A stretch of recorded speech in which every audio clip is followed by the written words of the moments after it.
I'm not sure if this post will go through, but I have to try. I need someone to know what happened to me, why I never made it home. And I am fairly certain of that I won't be coming home. I won't call anyone for help. I can't risk putting someone else in the same situation that I'm in myself. The four of us were on our way back from Kansas City when we saw the sign for a rest stop, which also informed us that there would be nothing beyond it but empty farmland for the next 80 miles. My best friend Faye had wanted to take me somewhere. A distraction. Something so I wouldn't be sitting alone in an empty house, surrounded by pictures, trinkets, constant reminders of the new hole in my life. We figured we'd make a big trip out of it, and invited Judy and Candice, our other friends from college. We would have never been on that road if it weren't for me. That means that what happened is my fault. When we pulled up, Judy took one look at the place before uttering a firm, "Absolutely not." She waited in the car while the rest of us headed inside.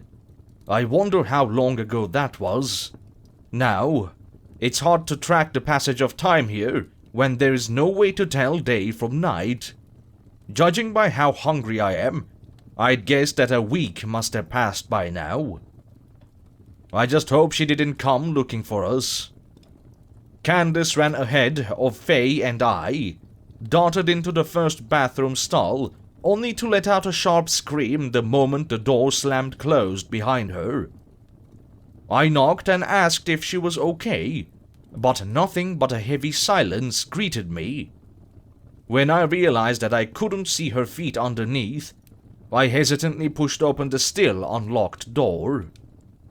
Instead of a stall, it opened into a dark hallway. Candace was nowhere to be seen. Faye and I stepped through it gingerly, yelping in surprise when the door banged shut behind us. When I turned and opened it again, instead of the dull metal sink that had been across from it when we came in, there was only a large and dimly lit, tiled room. Bizarrely shaped ceramic fixtures, unlike anything I'd ever seen, snaked along the walls and across the floor. Confused, I closed the door again. Open. A wall-to-wall tiled expanse so massive that it went on far beyond my line of sight. Close. Open. A small stall with just a single, red-tinged drain centered in the middle. Close. Open. A room filled with broken sinks, mounted haphazardly along the walls dripping, foul-smelling water. Close. I became increasingly frantic as I pointlessly repeated the cycle, only Candace calling out to us in the distance and Faye running towards the source of the sound shook me out of it. It felt wrong. The voice almost sounded like a cheap recording stuck on repeat, always moving further away from us until the narrow hallway ended in a poorly lit area with just a row of stalls. Candace called out from one of them and Faye followed, the door nearly closing between us before I managed to catch up. We found ourselves in yet another windowless room, the only illumination coming from the dim lights casting a yellowish glow on the floor-to-ceiling navy blue tiles. Candace was gone, leaving behind only silence. I demonstrated what I'd learned to Faye, that once a door closed, there was no telling what could be on the other side when it opened again. We knew we couldn't risk becoming separated, to lose each other, possibly forever. We used our purse straps and the key leash to connect ourselves at the waist. Every so often, we'd hear Candace again, whispering strings of nonsense. Sometimes a faint, "Please no."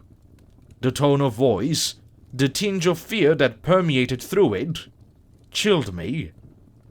Faye was always the optimist. She was still convinced we were hearing our friend and would sharply change direction towards the sound. Something told me that whatever, the voice was coming from, it was probably for the best if we never encountered it. I didn't know how to tell Faye that I could feel that Candace was gone. We were the only people remaining. No matter how many doors we tried, we still never knew if we were any closer to finding the exit, or something I tried to avoid thinking about, if there was one at all. Many opened into rooms of those strange, otherworldly fixtures and pipes, so familiar yet at the same time so alien.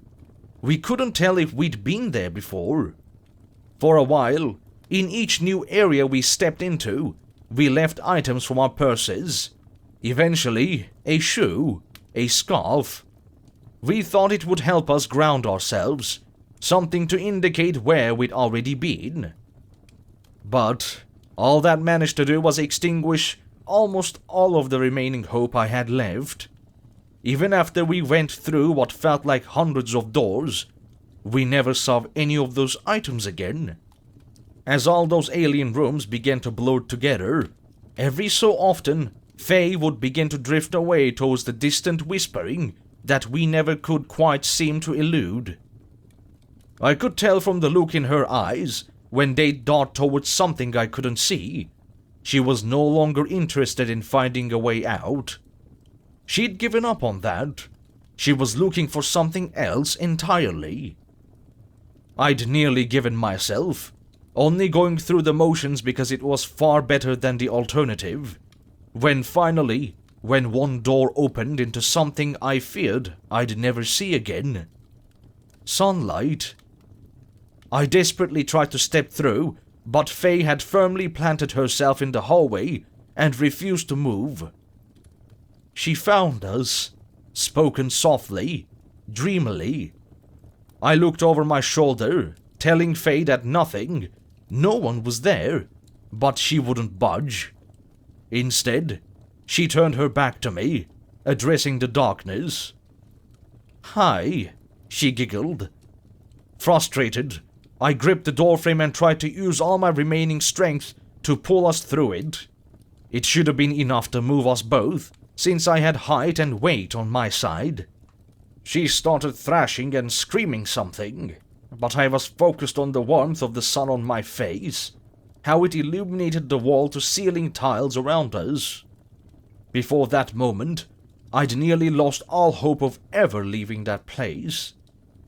And then, Faye yanked me backwards so hard that I felt helpless as the rays of light got further and further away. My shoeless feet couldn't find purchase on the slick tile, and eventually, the cold metal handle of the door slipped from my fingers. It slammed shut, taking the light, the promise of escape, along with it. It was only after the door closed that she stopped pulling. The line went slag. We were so fucking close. I just remember yelling in frustration. My back still turned because I was so pissed off that I couldn't even bear to look at her. My words weren't kind. I'll regret them now for however long I have left. Although, I wonder if she even heard them at all, because when I finally turned to face her, the strap around my waist ended in frayed, blood-soaked fabric. The rest of it, and Faye herself, were gone. If I were alone here, I would simply sit and try the same door repeatedly, conserve my energy. But I'm not. Alone, I mean. Every so often I hear their voices floating down the halls, sometimes distorted, merging together to form an awful cacophony. The words are often meaningless, although Faye's final utterances sometimes make their way into rotation. For so long, I knew better than to follow the source, so it would instead pursue me. I keep telling myself I'll find a way out, but no matter how fast I move, how many doors I go through, I've never felt those rays of sunlight again. Sometimes, as I drag my feet across the tiles, dazed, my mind drifts, unable to escape the emptiness in the air, A constant reminder that my friends really, truly, are gone. I'm so tired of the endless, lonely wandering. Slower now. I find myself needing to sit down and take breaks, longer and longer. I've had plenty of time to think, maybe a bit too much, because all I can focus on is what must have happened to my friends, what exactly they met in the darkness. What I'm about to meet soon, too. I'm sitting slumped against a cold tile wall. I just don't have the energy to keep going anymore. And I can hear Faye's faint, distorted giggle in the distance.